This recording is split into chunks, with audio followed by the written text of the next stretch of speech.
Hi good morning अस्सलाम वालेकुम guys. आज मैं बनाने जा रही हूँ जवार की रोटी जो आप देख सकते हो कितनी अच्छी फूली फूली बनी है और बनाने के लिए भी इतना मुश्किल नहीं है। तो ये है मेरी एक फ्रेंड संगीता जो पड़ोस में रहती है, वो एकदम अपने गांव के स्टाइल में मुझे बता रही है। तो पहले आटे को ऐसे छान लेना है, जितना भी आटा लेना है उसको छान लेना है। उसमें भी ऐसे मोटे मोटे बीच में आते हैं। और फिर हम गर्म पानी डालेंगे, एकदम गरम गरम उबला हुआ पानी इसके ऊपर डालेंगे 1:1 रेशियो में। कभी ज़्यादा भी डालेंगे तो चलता है क्योंकि इट्स ओके, वो मिक्स हो जाता है। तो ये जो है जवार की रोटी वो बचपन से बना रही है। उनके गांव में वो लोग यही रोटियां बनाते हैं। यहाँ पे जैसे हम नॉर्मल गेहूं की बनाते हैं, वो लोग गेहूं की नहीं बनाते, वो लोग ये जवार की बनाते। फिर इसमें हम सॉल्ट डालेंगे ऊपर से, टेस्ट के हिसाब से जितना चाहिए सॉल्ट। वो एक्चुअली रहती है यहाँ पे दहीसर में, और दहीसर से आती है, उनका कुछ काम है, वो काम करने आती है और साथ में खाना भी बना लेती है। तो और साथ में मैं भी कभी कभी मैं अगर गई उनके घर पे तो मैं भी खा लेती हूँ उनके साथ में ही मिलके। दो चार बात होती है। एटलीस्ट मेरे घर में तो मैं अकेली ही खा रही होती हूँ, तो मैं उनके साथ खाती हूँ तो अच्छा लगता है मुझे। तो जैसे आप देख सकते हो, जैसे आप गरम गरम पानी डाल के वो पूरा जो आप आटा मिला रहे हो, तो वो आटे में फिर गड्ढे भी नहीं पड़ते हैं। और ये आटा बहुत देर तक गर्म रहता है, मतलब ये जो गूंदा है ना उसके बाद बहुत। तो ये वाले प्रोसीजर में आटा आप पानी डाल के ज़्यादा टाइम तक, यानी आधा घंटा ऐसा नहीं छोड़ना है, फटाफट बना देने का है। तो अभी इस तरह से वो हाथ से अपना आटा मतलब पेड़ा वो बड़ा कर रहे हैं, हाथ से ही, दोनों हाथ से। ये एक्चुअली टिपिकल गांव में होता है, मैंने काफ़ी सारे गांव में ऐसा देखा है। और फिर ऐसा थाली में रख के पूरा बड़ा करते हैं वो, ऐसा हाथ से पैट कर करके। अगर आपको लगता है कि सूखा हो गया है तो आप पानी डाल सकते हो हाथ में उसको फैलाने के लिए, और अच्छे से फैलता है। तो ये जो चीज़ है ये मुझसे होता नहीं है, मतलब ये टूट जाता है। और जैसे वो लिफ्ट कर रहे हैं उस टाइम पे भी मेरा टूट जाता है आटा। और एक साइड में जब आप गैस पर डालोगे तो एक साइड में ऐसा ऊपर से पानी डालना है।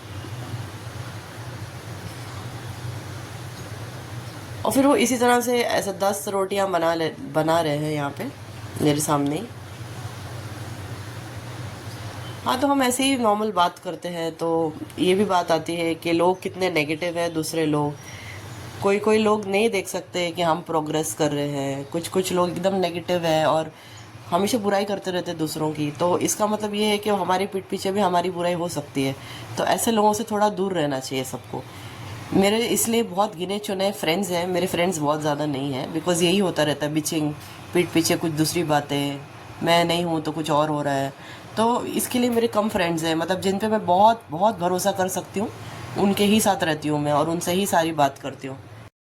हाँ, तो मेन बात ये है रोटी की कि ये डायबिटिक फ्रेंडली है। जिसको डायबिटीज़ है वो भी खा सकता है, जिसको वेट कम करना है वो भी खा सकता है, क्योंकि इसका डाइजेशन बहुत फास्ट होता है, ग्लूटेन फ्री है। अपने नॉर्मल आटे में बहुत सारा ग्लूटेन होता है, वो थोड़ा नुकसान करता है। तो ये जो रोटी है बिल्कुल नुकसान नहीं करती है बॉडी में। जो भी अगर आपको एसिडिटी का प्रॉब्लम है, गैस का प्रॉब्लम है, सारे प्रॉब्लम्स ख़त्म हो जाते हैं ये रोटी से। तो नॉर्मली लोगों को डाइजेशन का भी प्रॉब्लम होता है, मुझे भी है। तो ये सारी चीज़ें ये रोटी खाने से नहीं होती है, एकदम अच्छे से सेहत भी बहुत अच्छी रहती है। तो देखो आप कितनी अच्छी अच्छी रोटियां बन रही है, एकदम नरम नरम। हफ्ते में 2 बार 3 बार तो मैं उनके साथ में ऐसा आती हूँ, कभी खाना खाने या बात करने कुछ। उनकी एडवाइस अच्छी भी होती है, सुन सकते हैं, मतलब हमारा टाइम निकल जाता है उनकी बातों में। तो हम लोग जो भी बातें करते हैं, तो इसलिए उनकी कंपनी मुझे अच्छी लगती है। और देखिए कितनी अच्छी रोटी बनी, वो भी इतनी खुश है रोटियां बना के। तो बहुत अच्छी रोटियां बनी है। और फिर उसके साथ में उन्होंने एक सब्ज़ी बनाई है जो है सोयाबीन आलू की सब्ज़ी।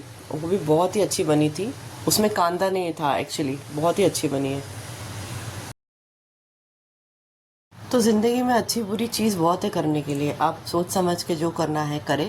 बिकॉज़ अगर हम कुछ बुरा कर रहे होते ना तो हमारे दिल में एक इंडिकेशन आता है कि अरे ये तो बुरा है। फिर भी कभी कभी हम लोग उसको बाईपास करके, वो फीलिंग को बाईपास करके कर देते हैं। तो प्लीज़ अपनी इंस्टिंक्ट के सुने, और कुछ भी ऐसा अजीब सा कदम नहीं उठाए अपनी लाइफ में जो बाद में जाके आपको इफ़ेक्ट होने वाला है। तो अभी अच्छे से सब रोटियां फैला फैला के बना रही है, अच्छे से कर रही है। तो मैं भी अभी यही सारे स्टेप्स फॉलो करके अपनी रोटी बना। और हमेशा अपने आप को अपग्रेड करते रहना चाहिए, मतलब कि हमको जो आता है ना उससे ज़्यादा हमको सीखना चाहिए। हम जितनी ज़्यादा चीज़ें सीखेंगे ना, हमको उतनी ही अच्छा काम मिलेगा, अच्छी अपॉर्चुनिटीज़ मिलेगी बाहर। सो ये सब करना बहुत ज़रूरी है, अपने आप को अपस्किल करना। जैसे सबको पता है आजकल एंग्जाइटी डिप्रेशन बहुत कॉमन है, तो उसके लिए अपने को हमेशा अपना माइंड बिजी रखना चाहिए, जो अपने को अच्छा लगता है वो करना चाहिए। तो कोई भी एक चीज़ आप सीख सकते हो, जैसे कि आप गिटार बजाना सीख सकते हो, या जुम्बा डांस कुछ भी कर सकते हो आप। एटलीस्ट अपने आप को बिजी रख सकते हो। माइंड बिजी रहेगा ना तो कोई अजीब अजीब चीज़ों में हमारा दिमाग, हमारा थॉट्स नहीं जाएगा। तो ये करना बहुत ज़रूरी है।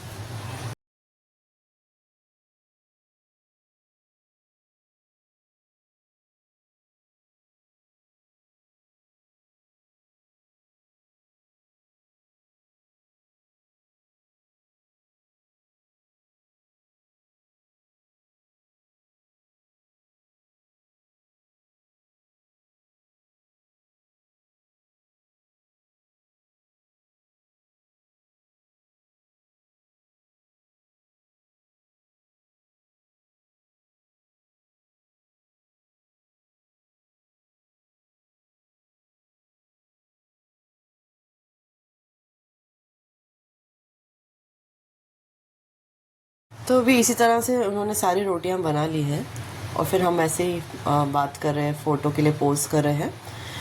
और हम सोच रहे थे कि ज़मीन पे बैठ के खाना खाया जाए, तो हमने ज़मीन पे बैठ के खाना निकाला सब। मैं, वो और हमारे एक कॉन्ट्रैक्टर सर है उनके साथ में। तो हम तीनों जन ऐसे ही ज़मीन पे बैठ के खा रहे हैं। बहुत सुकून मिलता है, आनंद मिलता है। और बहुत अच्छी बनी है, लाजवाब भाजी, और इतना अच्छा भाकरी बनी है, बहुत अच्छी बनी है, इतने कम टाइम में बना दी। So thank you so much for watching. Thank you यहाँ तक के देखने के लिए। Thank you so much guys.